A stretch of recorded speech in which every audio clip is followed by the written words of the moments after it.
vous êtes une grande figure de la RDC, une grande figure au sein des forces vives, notamment de la société civile de la RDC, la société civile de manière générale.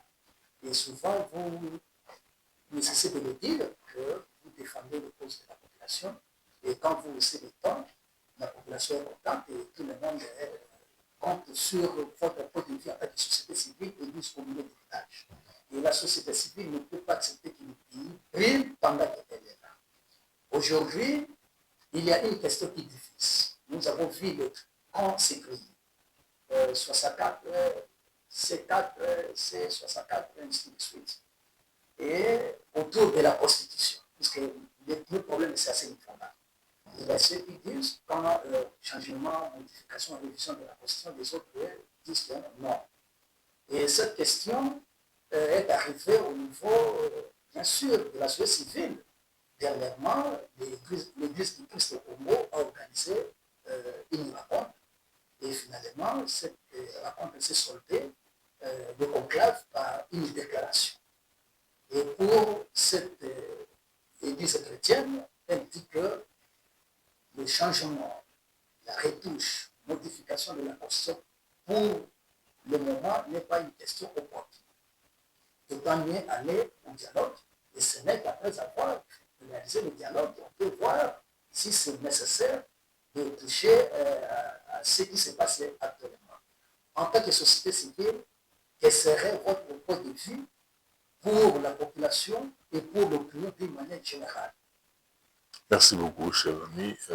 Nous, en tant que société civile, nous sommes attachés à la vie, en premier lieu. Pour nous, c'est les personnes qui viennent au monde, qui ont droit à vivre dignement, jusqu'à leur retraite, à leur mort, et puis espérer aller dans l'au-delà. Cette étape de l'au-delà, ça, ce sont les églises qui nous prédisposent. Mais quant à la vie elle-même, elle nécessite que la personne soit prise en charge, d'abord par la cellule mère de la société qui est la famille, puis que la personne soit éduquée, responsabilisée dans la société, produire, jouer un rôle, ainsi de suite. Ça, c'est de 1. Lorsque nous nous retrouvons avec un pays qui a perdu plus de 20 millions de morts, mais on néglige 20 millions de morts en raison de 5 litres de sang par individu. Ça fait 100 millions de litres de sang coulés comme ça. Alors, c'est quand même étonnant de voir que certains hauts responsables de la société civile, notamment ceux de l'Église, considèrent que c'est rien. C'est rien. Et celui qui a tué ces morts-là est connu, c'est condamné. Même quand ils vont le voir, ils ne le mettent pas devant ses responsabilités. Ils causent avec lui comme si c'était un homme normal, alors qu'il a sur lui le sang, tout un fleuve de sang de 20 millions d'âmes. C'est quand même étonnant. Alors, je reviens pour dire que le Congo, c'est comme un corps. Ce corps, il a des parasites, bien sûr. Les parasites ici, c'est quoi? Oui, nous avons des problèmes, le marasme social, il y a des problèmes de gouvernance aussi, et ainsi de suite. Mais c'est des choses qu'on peut arranger. On connaît comment arranger ça. Mais voilà que ce corps-là a un cancer. Il est miné par un cancer. Avec le temps, il est en état de métastase, comme les médecins disent.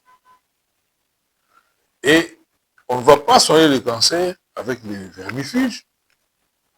Oui, les vermifuges, on peut prendre des ascaris, tout ça, et puis on dégage des vers. Mais le cancer est en train d'emporter le corps. Et pour soigner le cancer, les médecins nous disent qu'il faut un traitement choc. Un traitement de choc. Et ce traitement-là, ils envisagent des fois la chimiothérapie. qui consiste à tuer les cellules qui sont déjà infectées pour ne garder que les cellules saines. Mais bien sûr, ça secoue l'organisme. Ça secoue l'organisme. Alors, dire que le Congo a besoin d'un dialogue, et tout ça, c'est question de ne pas considérer qu'il y a la présence d'un cancer dans ce corps. Considérer qu'il y a des parasites qu'il faut gérer. Parce que les gens s'accordent ou s'attachent aux parasites qui sont dans les corps, qui sont inhérents à chaque corps. Et ils veulent nous faire croire que pour qu'on change la Constitution, il faut absolument qu'on se mette autour d'une table, alors que la Constitution elle-même ici, à son article 5, elle consacre la primauté de la souveraineté du peuple.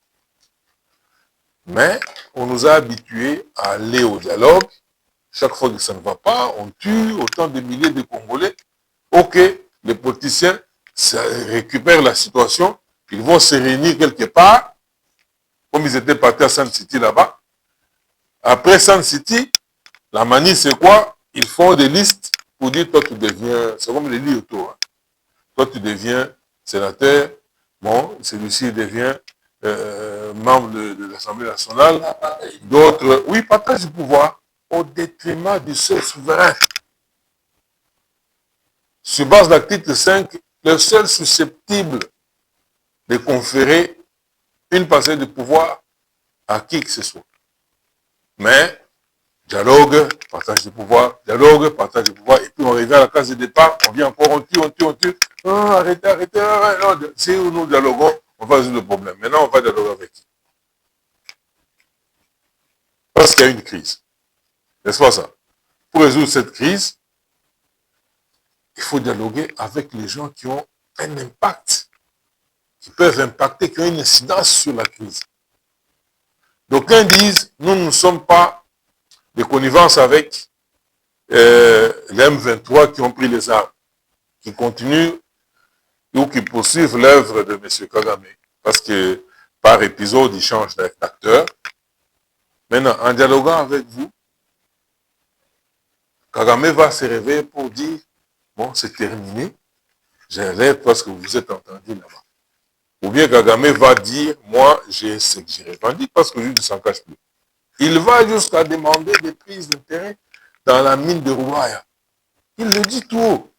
Il demande même qu'il puisse maîtriser la DGM, sans sous son contrôle. C'est-à-dire, un président d'un pays étranger va avoir les services d'immigration d'un autre pays pour gérer. Mais c'est des choses pas tant. Mais il y a des intellectuels qui trouvent que c'est normal, il faut dialoguer avec les émissaires de M. Kagame. Trouver un compromis, ce qu'il veut là, on lui donne, comme ça on peut être tranquille. Nous disons niet. Le dialogue, on en a connu. On a beaucoup dialogué dans ce pays. Et avec une seule caractéristique, ça s'est fait toujours au détriment du souverain humain. C'est lui le grand perdant. Alors, aujourd'hui avec tout ce qui se passe, Kagame est au pied du mur. Parce qu'il y a une diplomatie très agissante qu'il a complètement laminée. Kagame reconnaît et il dit même à ses sbires que non, écoutez, nous pouvons patienter que le gouvernement ou le pouvoir actuel puisse passer. Ça, c'est pour ce qui concerne du Congo. Et puis, que Donald Trump aussi puisse passer. Alors, nous pouvons revenir sur nos visées là, parce qu'il ne tient pas à quitter le Congo maintenant. Là. Même si on dialogue, c'est-à-dire, ses représentants viendront à cette table pour présenter son cahier de charges. C'est ce que nous savons. Alors, mais entre-temps, il y a des gens qui trouvent que ce gouvernement est en train de gêner Kagame. Il faut tout faire pour le faire partir. Comme ça, eux vont prendre le rêne et garantir à Kagame ce qu'il attend. Voilà le sens que nous donnons au dialogue. Moi, j'ai encore le souvenir que quand nos chefs spirituels sont allés à l'Est là-bas, ils ont traversé, sont allés au Rwanda, ils ont vu M. Kagame, personne n'a daigné lui demander pourquoi il tue des Congolais. Personne. C'est moins sérieux. C'est moins sérieux. Et nous savons que nombreux ont eu des acquaintances avec M. Kabila. Aujourd'hui, M. Kabila, c'est un repris de justice. Il a été condamné ici, il est en divagation. Il est en cavale. Alors, lorsqu'on insiste sur le dialogue, nous savons le soubassement, c'est connu. C'est-à-dire, il faut amener M. Kabila sur la table de négociation, oublier tout ce dont on lui reproche, oublier tous les morts là, oublier, mais vous savez qu'il y a des gens depuis 30 ans qui sont nés dans la guerre, ou qui sont ceux qui sont du fait de la guerre, parce qu'on a tué leurs parents. Ces gens-là s'appellent les Ozalides. On a tué leurs parents, on a occupé leur village. Et ces choses-là se faisaient ici, nous allons tirer la sonnette d'alarme. M. Kabila orchestre quoi? À un certain moment, avec Moïse Mulunda, il récupère toutes les armes qu'il y avait dans la population et tout ça, et avec 100 $, moyens 100 $, et puis ils vont à l'est là-bas, ils trompent nos populations pour récupérer toutes les armes que Mouzé, voyant le danger venir, il avait créé les forces de défense populaires. Et une fois qu'ils ont récupéré toutes ces armes-là, en échange de 100 $ par arme, ils ont compris qu'ils n'avaient plus rien là-bas. Ils ont commencé à violer systématiquement, à tuer comme ils voulaient parce qu'il n'y avait aucune résistance. Et aujourd'hui, nous nous retrouvons avec des jeunes gens qui n'ont plus rien à préserver. Ce sont ces Ouazalines qui se battent. Ils ne demandent même rien. Parce que pour eux, ils n'ont plus où aller. S'ils ne le font pas, ils sont morts. Alors, quand vous nous demandez qu'on va aller au dialogue, on va organiser le référendum, oui, le référendum, c'est une consultation du peuple qui est souverain.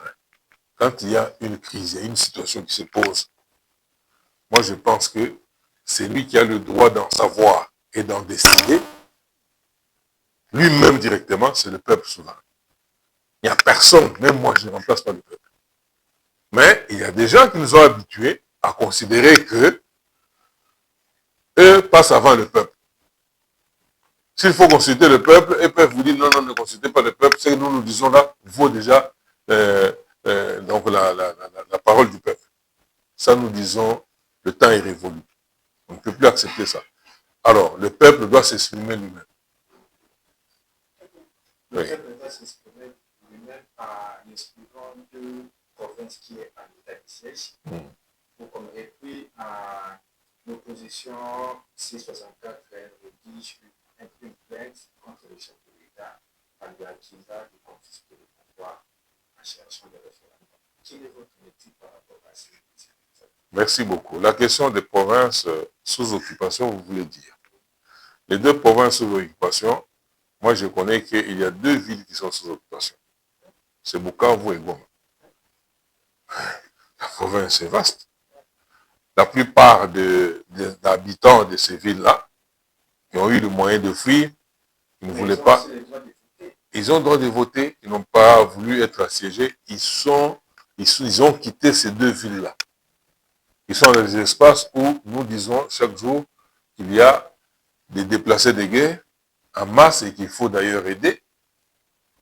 Et qui pourrait voter? Qui pourrait voter? Je parle bien des deux villes. Je ne parle pas des deux provinces.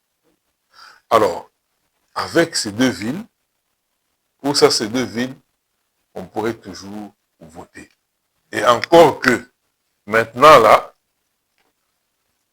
les choses sont en train d'évoluer très vite. Parce que Kagame est complètement laminé, les États-Unis d'Amérique lui imposent de quitter le territoire congolais et ils ont produit un calendrier allant d'ici jusqu'au mois de juillet. Donc mi-juillet, ils peuvent déjà partir du Congo. C'est-à-dire la situation pourrait évoluer. Même si elle n'évolue pas de cette manière, c'est deux villes qui sont occupées. Et on ne peut pas éviter de sauver le pays parce qu'il y a deux villes qui sont sous occupation. On peut toujours aller au référendum. Donc, quand ils disent le référendum va demande autant d'argent que le vote. Non, le référendum, c'est juste un seul bulletin. Il n'y a pas des candidats, des milliers de candidats comme on a connu. Il n'y a pas beaucoup de dépenses comme si on faisait une élection au sens proprement dit. Alors, aujourd'hui, nous pensons que le référendum est organisable. Et d'ailleurs, je suis très content, personnellement, parce que l'Assemblée nationale nous a compris. Ils viennent d'adopter. Et il faut qu'ils aillent vite. Il faut qu'ils aillent vite et puis qu'on mette une commission. Et cette constitution, on doit la changer. Pourquoi? Parce que d'aucuns abordent cette question en considérant que la République démocratique du Congo a commencé à exister avec l'arrivée de l'AFDEL. Mais non. Nous avons été sur la scène politique avant, avec M. Mobutu. Quand le pays n'en est pas, nous nous sommes dressés. Et il y a eu, nous avons revendiqué et obtenu la conférence nationale souveraine, où le peuple était représenté. Et il y a eu l'acte constitutionnel de la conférence nationale souveraine. Et de cet acte découle que nous, cet acte a été tout simplement mis de côté quand l'AFDEL a pris le pouvoir. L'AFDEL, c'est une rébellion. C'était une rébellion qui est arrivée jusqu'à Kinshasa, qui a dit, bon, par la force, maintenant, là, c'est nous la seule source du pouvoir. C'est nous qui contrôlons l'État et tout passe par nous. C'est comme Nanga promettait de le faire, parce qu'il a dit, bientôt, il allait être à Kinshasa. Et qu'est-ce qu'il allait faire? Il allait suspendre la Constitution, la fameuse Constitution que de ses amis et ses vertus à vouloir défendre. Nanga, sa mission, c'était de la mettre de côté et recommencer les choses à zéro. Et c'est ce que l'AFDEL avait fait. Et une fois qu'ils sont arrivés, ils ont mis de côté tout ce qui était de se faire. Et à un certain moment, ils se sont bagarrés, ils ont éliminé leur mentor, Moussé Laurent Désiré Kabila, d'heureuse mémoire. Et une fois après l'avoir éliminé, une guerre a encore éclaté, une deuxième guerre, et qui a fait que pour y mettre fin, il fallait organiser Sun City. Et de Sun City découlent ces fameuses négociations. Il y a eu tout cela. Et la chose qu'il faudrait retenir, les gens qui étaient acteurs à l'époque, aux côtés de M. Kabila, aujourd'hui, ils sont là, ils sont même du côté du pouvoir actuel, et ils parlent. Ils parlent, ils disent clairement ce qui s'était passé. C'est une constitution qu'on leur a apportée, et même en amenant ce projet-là à l'Assemblée nationale, sous la présidence de M. Olivier Kamitatu.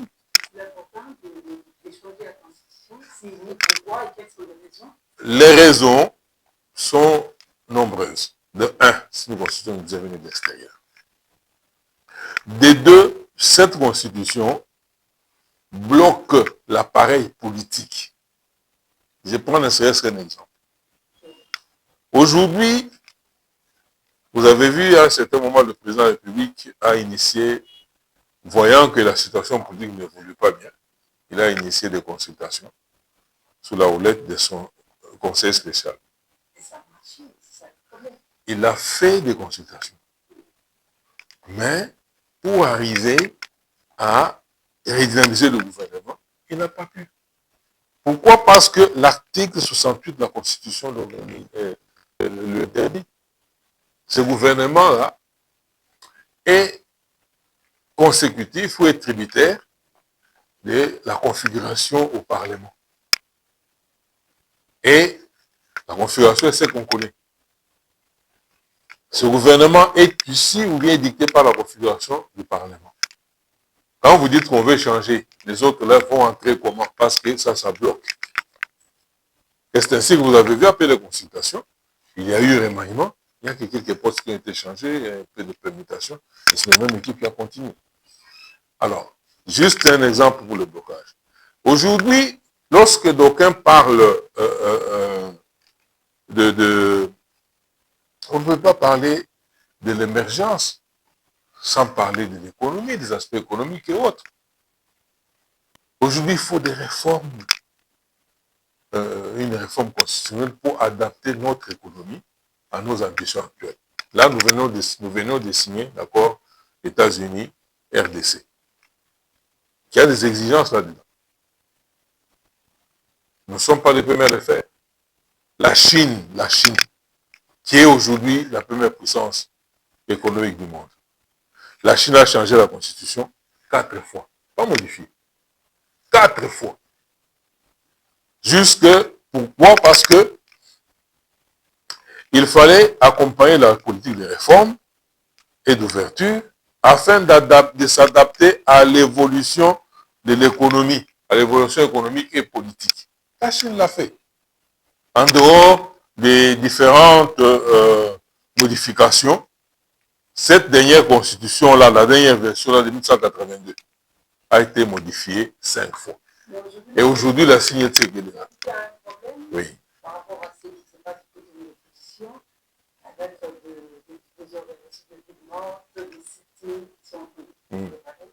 Vous êtes sûr que vous allez réussir à modifier, à changer?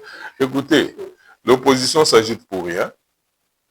Jusqu'à présent, ils allaient déposer une plainte contre le président de la République et tout ça. Moi, je viens d'une plateau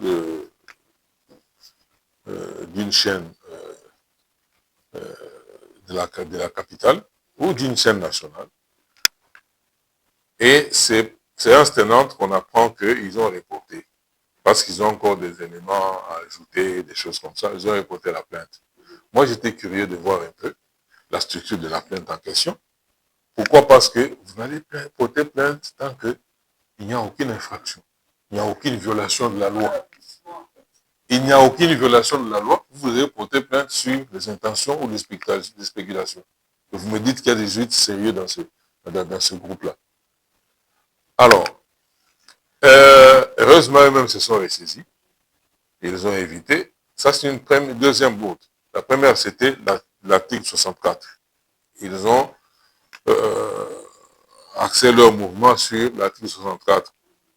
Mais dont les deux alinéas qui la composent, qui le composent, sont très, très dangereux pour eux-mêmes. Parce qu'il y a un pouvoir issu des élections qui est établi, qui fonctionne. Il n'y a personne qui a pris le pouvoir par la force, ou cherche à le prendre, de le contrôler par la force. Et vous allez trouver qu'ils sont en porte-à-faux. Pourquoi? C'est comme le match qu'on vient de suivre. On a vu que lorsque le dernier, l'attaquant d'une équipe, se trouve au même niveau que le dernier défenseur de l'autre équipe, on peut lui lancer la balle. OK? Si au moment où l'on lance la balle, l'attaquant là respecte, il est à la même ligne que le dernier défenseur, ou il était même avant le dernier défenseur, il a démarré tôt, mais là il n'y a pas au jeu. Il n'y a pas au jeu. Quand on fait le VAR, vous allez voir, on monte au moment où on a tiré le ballon, et au moment où, quel était l'alignement des attaquants et des défenseurs. Et on vous dit, il n'y a pas hors jeu. Mais au moment où nous parlons, le processus est en train d'être suivi et légalement suivi. Nous allons aboutir. Pourquoi? Parce que aujourd'hui, il n'y a aucune disposition qui a été violée. Et lorsqu'on les met au défi de montrer des dispositions qui ont été violées, ils n'en ont pas. Jusqu'à présent, rien n'a été violé. Et le référendum dont on parle, c'est une disposition de la Constitution et des constitutionnels. Et même l'article 218 détermine comment ça se fait. Pour arriver à modifier la Constitution, et ainsi de suite, à réviser. L'article 218 le détermine. Et qu'est-ce qui est violé jusqu'à présent? Rien. Et au moment où ces choses-là vont se faire, parce que la procédure est déjà engagée, ça va suivre les prescrits de la Constitution. Rien ne sera violé Et même au moment où ça sera déposé, rien ne sera violé. Alors, c'est une plainte qui était sans objet, parce qu'on allait les débouter tout simplement, constater qu'en tout cas, il n'y a aucune disposition qui a été violée ou qui aurait été violée. On allait les débouter. Et ils se sont ressaisis. Alors, votre question c'était?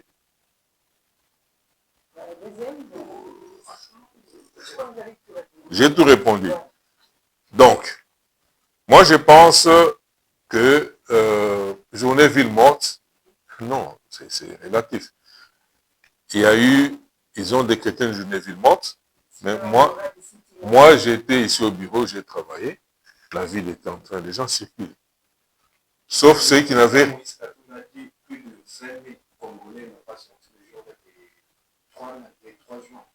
Mais Moïse Gatumbi est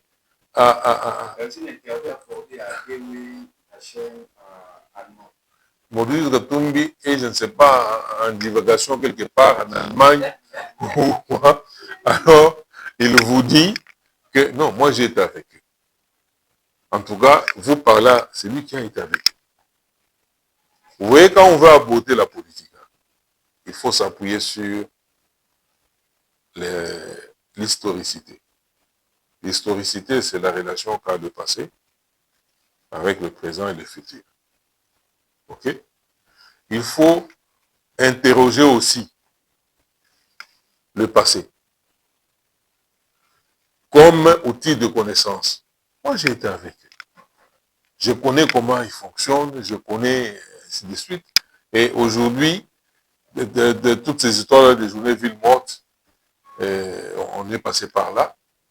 On est passé par là et on sait, mais ça ne va pas arrêter le processus qui est engagé ici. Pourquoi? Parce que la Constitution n'est pas violée en soi. Et puis, tout ce qu'ils font là, c'est de l'agitation. Et ils ne veulent pas qu'il y ait le référendum. Pourquoi? Tout simplement parce que cette fois-là, c'est le peuple souverain qui va s'exprimer. Et il peut s'exprimer pour dire, je suis d'accord avec le changement de la Constitution. On va changer. Il peut s'exprimer pour dire, je ne suis pas d'accord avec le changement de la Constitution, on va garder la Constitution. Mais respectons le souverain primaire.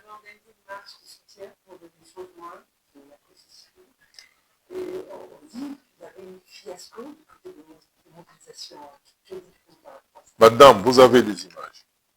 Nous avons la CC1 a organisé une marche et il y a eu une bonne mobilisation, une grande mobilisation. Les images sont là.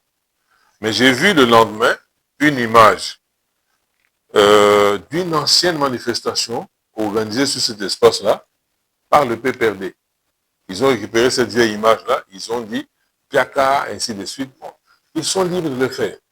Nous sommes sûrs de la réponse reçue, ou de l'écho, ou de la participation reçue par la population. On a vu qu'ils étaient très réceptifs et puis ils se sont déplacés en masse. Et si bien que le ministère de l'Intérieur, avec l'hôtel de ville, nos équipes ont travaillé avec la sécurité. Tout était en ordre. Le podium est installé même sur l'esplanade du palais du peuple. La sonorisation est installée. Et on arrive sur les lieux, on dit non, vous n'accédez pas au site. C'est défendu, on a bloqué. Nous n'avons pas voulu entrer en friction parce que nous sommes respectueux de l'ordre. On n'a pas voulu entrer en friction. Les gens étaient fâchés, ils voudraient vraiment venir aux mains. Nous avons dit niet. Ils nous ont orientés vers un espace où aucune disposition n'était prise. Aucune disposition n'était prise. Et c'est moi qui ai ordonné à Ewabora, une organisation membre de la société civile de la RDC, de pouvoir prendre la sonorisation d'appoint qu'ils avaient, d'amener là-bas, avec les micros et des gens qui transportaient des baffles à même la tête. C'est ainsi que l'évêque et Jimmy Mapia a pu s'exprimer, nous tous on a pu nous exprimer, le chef coutumier a pu s'exprimer, et on a tout simplement mis de côté le programme tel qu'on avait élaboré. Mais nous regrettons cet incident. Nous regrettons. Merci kosala kosimba la constitution et bakanga nini po baza na STS. Et puis arriver sur les lieux, les gens sont fatigués et on les oriente vers un autre site. Et pour accéder à ce site-là, ils devraient encore faire 2 kilomètres. C'est-à-dire quitter l'endroit là-bas, contourner pour aller entrer par Kassaboubou, et puis aller là-bas et tout ça. Nombreux étaient fatigués, mais la mobilisation était là. Oui. Oui. Pendant la télévision, c'est le temps. Oui. Si nous pouvons citer succinctement, si vous pouvez rappeler les causes de la réclamation de la modification des changements de la Constitution. Succinctement, nous citons. Succinctement. Nous disons, cette Constitution d'abord, elle n'est plus adaptée à nos réalités. Elle n'est plus adaptée. Nous la violons chaque jour. Il y a des questions sur la charité et tant d'autres. Nous la violons. Économiquement, elle n'est pas en ordre avec nos ambitions d'émergence.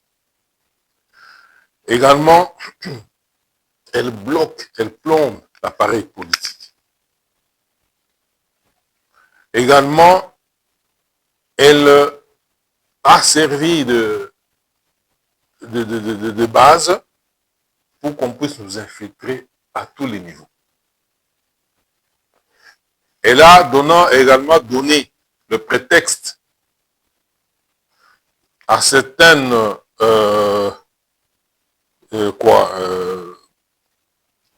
à certaines tribus, à certaines ethnies, de pouvoir s'en servir pour revendiquer la protection des minorités ethniques, de ces sites. On connaît ce discours-là.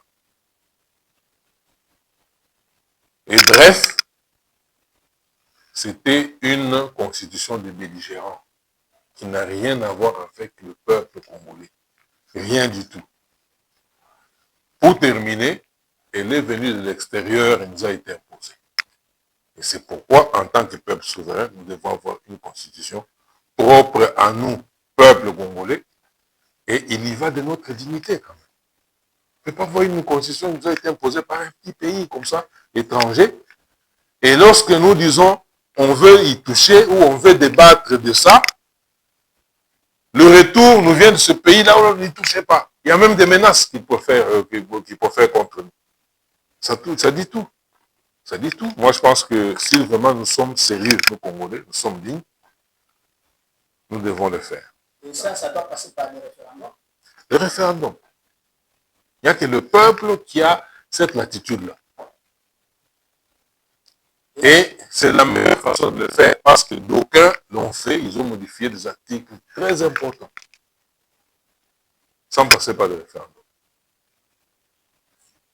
Et la société civile va mobiliser la population pour y adhérer? Bien sûr que oui. La société civile gère le souverain primaire et nous sommes dans cette logique-là.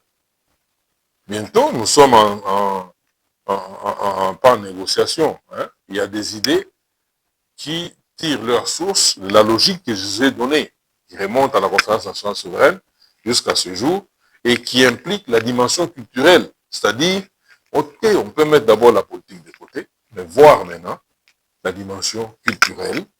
Et je vais très bientôt, dans peu de jours ici, vous donner la quintessence de ce que j'ai en train de dire déjà maintenant. La province de Muturi et Sali.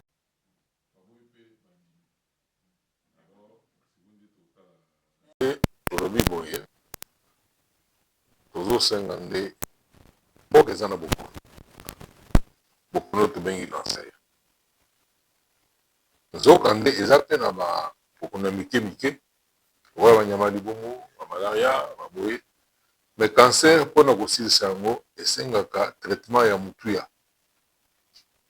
Traitement wana elingi koloba nini esengeli koboma baselule nyonso oyo eza na kati ya nzoto oyo eza deja na bokono wana il faut koboma yango kotika baselule oyo eza na lopeto yango nde kobikisa nzoto parce que lotombo ya baselule oyo eza deja na bokono wana ezali kaka eboma nzoto. Lelo biso tokani nzoto ebika yango wana toboyi bamakambo ya badialogue kosangisaka bokozala oyo bana bosoto na bokono na wana bokono te bokosangisa esika moko yango nde esalaka ke bokono wana esilaka te. lelo oyo biso nyonso toyebi ete touta la conférence nationale souveraine neleko kondo marché mobutu ayokonga maboko oyo monseigneur Mosengo azalaki président ya conférence nationale souveraine neleko oyo tozali makambo ya kotia peuple na buyeke eza te eza mpe na ntina te.